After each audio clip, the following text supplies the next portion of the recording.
Bonjour, aujourd'hui j'ai le grand plaisir de vous proposer la première rencontre avec. À partir de maintenant, en effet, à chaque publication des numéros, donc 4 fois par an, je vais m'entretenir avec un ou une auteure dont le texte est paru dans le dernier numéro. Je précise que le nom de la personne est tiré au sort. Aujourd'hui, rencontre avec Dave Guénette, qui a bien voulu être notre première invité. Bonjour Dave Guénette et merci d'avoir accepté de participer à cette rencontre. Bonjour, Madame la directrice. Alors, dans un premier temps, j'aimerais que vous preniez quelques minutes pour vous présenter. Oui, bien sûr. Dave Guénette, je suis professeur adjoint à la faculté de droit de l'Université de Sherbrooke, professeur en droit public et plus précisément en droit constitutionnel. Mes principaux intérêts de recherche tournent autour de la révision constitutionnelle, des sociétés fragmentées ou multinationales, le fédéralisme et le nationalisme minoritaire. Avant de me joindre à la faculté de droit de l'Université de Sherbrooke comme professeur, j'ai complété un postdoctorat à la faculté de droit de l'Université McGill et préalablement un doctorat à la faculté de droit de l'Université Laval en co-tutelle avec l'Université catholique de Louvain en Belgique. Alors, vous avez parlé du thème un petit peu de vos recherches précédentes ou actuelles. Est-ce que ça a donné lieu à votre thèse de doctorat, ces recherches? Oui, tout à fait. Ma thèse portait sur la modification constitutionnelle dans les sociétés fragmentées. Et donc, j'ai fait une étude comparative de la Belgique, du Canada et de la Suisse. Et je me suis intéressé à comment est-ce que ces trois sociétés qui sont plurielles d'un point de vue linguistique et national, comment est-ce qu'elles en viennent à modifier leur constitution de manière à tenir compte ou au contraire à ne pas tenir compte du pluralisme qui les habite. Donc, thèse que j'ai terminée à l'été 2020 et qui a tout récemment été publiée en monographie aux presses de l'Université Laval. Bon, j'imagine que vous pouvez en être très fier. Alors maintenant, je vais vous demander, revenons au cahier de droit, de Oui, résumer votre article qui est paru donc dans le numéro de septembre 2023 des cahiers de droit. oui, donc un texte en trois parties où je me suis intéressé à trois époques différentes de l'histoire constitutionnelle récente. Avant d'aller plus loin, peut-être que ce serait intéressant d'en avoir le titre. Oui, bien sûr. Donc, le titre, je l'ai ici, Une jurisprudence à la fois consultative et constituante, la redéfinition des règles du jeu constitutionnel entre le Québec et le Canada par les renvois de la Cour suprême. Donc, un titre plutôt long. Si j'ai plusieurs défauts dans la vie, en voilà un. J'ai fait des titres qui ont tendance à être plutôt longues, mais qui donnent en même temps un bon aperçu de ce à quoi je m'intéresse dans mes différents travaux. Et donc, à travers ce texte-là, je me suis intéressé, comme je disais, à trois périodes de l'histoire constitutionnelle relativement récentes, là, des 40 dernières années. Et j'ai voulu le faire en m'intéressant au renvoi, donc aux avis consultatifs que la Cour suprême a rendus en matière de révision constitutionnelle à chacune de ces trois étapes-là. Et quelles sont-elles, ces trois étapes-là? Bien, il y a la période 1981-1982, donc période du rapatriement de la Constitution. Il y a l'année 1998, année où la Cour suprême a rendu le renvoi relatif à la sécession du Québec. Et enfin, l'année 2014, où la Cour suprême a rendu deux avis consultatifs en l'espace de quelques semaines, l'un sur la loi sur la Cour suprême et l'autre sur la réforme du Sénat. Et donc, puisque le numéro thématique des cahiers de droit dans lequel mon texte a été publié porte sur la jurisprudence, j'ai voulu m'intéresser à comment un type bien particulier de jurisprudence, donc les renvois, les avis consultatifs de la Cour suprême, comment est-ce que ces décisions-là en viennent à influencer, comme je le disais dans le titre, les règles du jeu entre le Québec et le reste du Canada, ou comment on pourrait résumer entre les relations Québec-Canada qui prennent forme lorsqu'en vient le temps de modifier la Constitution. Et donc, trois périodes différentes, cinq avis consultatifs différents, donc les deux renvois qui ont été rendus en 1981-1982 sur comment on pouvait rapatrier la Constitution, renvoi de 1998 sur comment une province pourrait en venir à faire sécession du reste du Canada, et renvoi de 2014 sur la réforme des institutions fédérales ou fédératives au Canada. Et votre conclusion, finalement, la réponse à la question? Oui, en fait, la question était un peu, y a-t-il des tendances qui se dégagent de ces décisions-là de la Cour suprême? Et la réponse est la suivante, c'est-à-dire il y a des tendances, mais elles sont assez souples parce que c'est que 5 cas, hein, que 5 renvois, mais on voit quand même des débuts de tendance. Première tendance, tendance principale, la Cour suprême rejette l'approche unilatérale. Elle rejette le comportement unilatéral des acteurs en matière de révision importante de la Constitution. On parlait dans le cadre de ces 5 renvois-là, de ces 3 périodes-là, de révision très importante, hein, de révision de la procédure de modification elle-même en 1982 avec le rapatriement, la sécession d'une province, modification fondamentale du cadre constitutionnel canadien et révision des institutions, révision unilatérale des institutions fédérales en 2014. Et donc, une tendance dans ces 5 renvois-là, c'est que la Cour rejette la possibilité d'une modification fondamentale de la Constitution de manière unilatérale. Autre tendance, le recours à des principes ou des concepts non écrits de la Constitution. Donc, en 1981-1982, ce sont évidemment les conventions constitutionnelles qui viennent guider la Cour suprême lorsqu'elle rend sa décision. Ces décisions, en 1998, ce sont les principes sous-jacents de la Constitution qu'elle crée elle-même dans sa décision et qui viennent guider un potentiel processus indépendantiste pour une province canadienne. Et en 2014, c'est le concept de l'architecture constitutionnelle, cette structure fondamentale que posséderait et que possède la Constitution canadienne et qui vient guider comment est-ce que les acteurs politiques devraient se conduire lorsque vient le temps de procéder à une modification importante de la Constitution.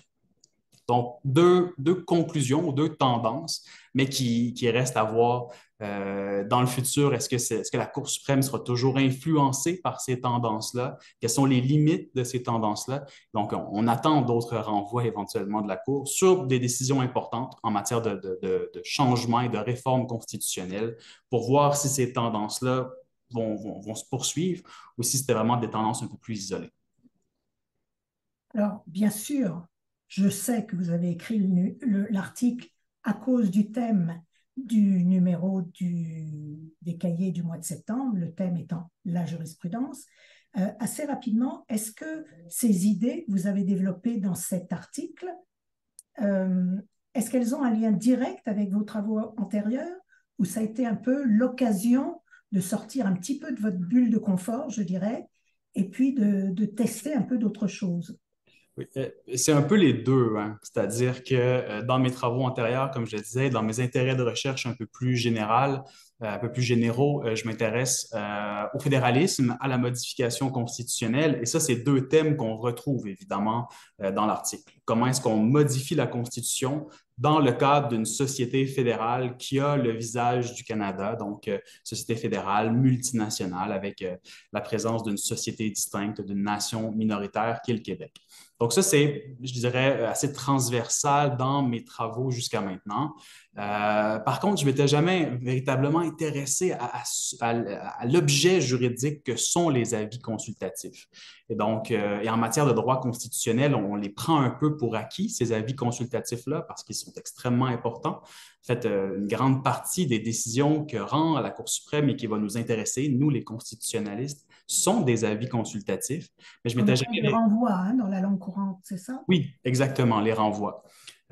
Et donc, parfois, les décisions importantes en matière de droit constitutionnel vont émerger de conflits entre, par exemple, une province et le Canada, et le gouvernement du Canada, mais parfois, on prend la voie rapide qui est de demander justement l'avis des tribunaux de la Cour suprême du Canada dans ce cas-ci pour avoir un avis juridique, une réponse à des questions que se posent les gouvernements, même si les avis sont consultatifs. Ce qu'on constate, c'est que les acteurs politiques se sentent contraints par ceux-ci. Donc, ils agissent en conséquence des conseils que leur donne la Cour suprême.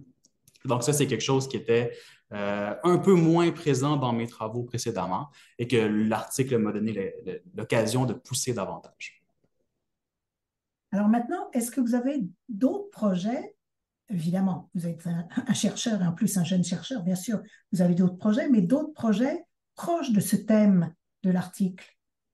Oui, j'ai un projet principal, je dirais, qui est très près de cet article-là, et c'est la préparation d'un ouvrage collectif que je mène avec deux collègues, donc Félix Mathieu du département de sciences politiques de l'Université de Winnipeg et Catherine Mathieu, qui est professeure au département de sciences juridiques de l'Université du Québec à Montréal, et où justement on s'intéresse aux tendances récentes en matière de modification constitutionnelle. Donc, dans l'article, je m'intéresse à trois périodes, excusez-moi, comme je disais, où il y a eu des renvois importants de la Cour suprême en matière de modification de la Constitution. Ce qu'on constate, c'est que dans les 2 dernières années, depuis 2021-2022, il y a de la nouveauté en matière de modification constitutionnelle. Donc, il y a eu des modifications unilatérales de la Constitution qui ont été apportées par le Québec et la Saskatchewan. Il y a eu un référendum en Alberta qui proposait d'ouvrir la Constitution pour abolir le principe de la péréquation. Il y a eu une modification bilatérale qui a été également apportée par la Saskatchewan. Et donc, il y a un début de mouvement, je dirais, pour un retour au jeu constitutionnel, un retour à ces négociations, ou à tout le moins un retour de l'intérêt pour l'objet qui est la constitution formelle, plutôt que de la contourner par la paraconstitutionnalité, comme ce qu'on a beaucoup vu dans les dernières années. On semble renouveler l'intérêt pour la chose constitutionnelle elle-même. Et donc, dans ce projet d'ouvrage collectif-là, ce que je fais avec mes deux collègues que j'ai mentionnés un peu plus tôt, c'est justement de se poser la question. Est-ce qu'il y a un renouveau? Est-ce qu'on assiste ici à une nouvelle tendance en matière de modification constitutionnelle qui serait davantage les modifications unilatérales que peuvent faire les acteurs politiques de manière unilatérale? Et donc, si on a assisté à plusieurs échecs des modifications multilatérales par le passé, est-ce que la voie unilatérale, elle, est une des voies intéressantes pour le futur? C'est un des projets sur lesquels je travaille en ce moment et qui, d'une certaine manière, construit sur cet article-là récemment publié à la revue Les Cahiers de droit. Alors, on quitte un petit peu votre domaine pur de recherche et j'aimerais que vous me disiez si vous avez des conseils à donner à des jeunes auteurs qui souhaiteraient publier ou proposer un article à une revue. Alors, en vrac, ça peut être des conseils sur la longueur du texte. D'ailleurs, votre article a combien de pages? Fait une quarantaine de pages, je pense. D'accord. Bon, alors, des conseils sur la longueur, sur le choix du sujet, parce que des fois, bon, on sait ce qu'on aime, on sait quel est notre intérêt, mais bon, pour publier, il faut quand même se fixer sur un sujet en termes de choix de revue, à qui proposer, etc., etc. C'est une très bonne question. Premier conseil, je dirais peut-être se faire confiance. La rédaction d'un premier article scientifique, ça peut causer des peurs, des vertiges, mais c'est une étape à laquelle on devra éventuellement faire face quand on veut œuvrer dans la communauté scientifique, dans la communauté universitaire. Et donc, se faire confiance. Et j'accompagnerai ce conseil tout de suite d'un deuxième conseil qui est d'aller chercher l'appui de personnes qui vont pouvoir nous épauler. Donc, la personne qui dirige nos recherches, lui demander conseil, lui demander s'il ou elle accepterait de nous relire. Les collègues qui travaillent sur des sujets analogues aux notes. Donc, de ne pas hésiter à s'entourer de personnes qui vont pouvoir encore une fois, nous épauler dans ce processus-là. Là, je vais vous interrompre un quart de seconde, mais comme Et directrice de revue, je donnerai le conseil, ne demandez pas à trop de gens de relire votre article parce que ça va être difficile de trouver des évaluateurs parce qu'ils vont tous dire, ah, mais je sais que c'est l'article d'un tel, il m'a demandé conseil. Fermez la parenthèse. donc, il y a un équilibre, ce que je comprends de ce que vous me dites, c'est de trouver un équilibre entre se faire relire, se faire confiance, mais également ne pas ratisser trop large. Dernier conseil, très simple, mais écrire sur quelque chose qu'on connaît bien. Trouver un angle original sur une thématique d'un objet juridique qui nous intéresse, qu'on connaît bien et qui va donc nous permettre de développer ce qui est nécessaire pour publier un article, c'est-à-dire euh, participer au développement des connaissances, faire quelque chose de plus qu'une simple revue de la littérature, par exemple. Et donc, trouver une question, un angle original par rapport à un objet ou un champ du droit qu'on connaît bien. Et ensuite, ben, il faut sauter.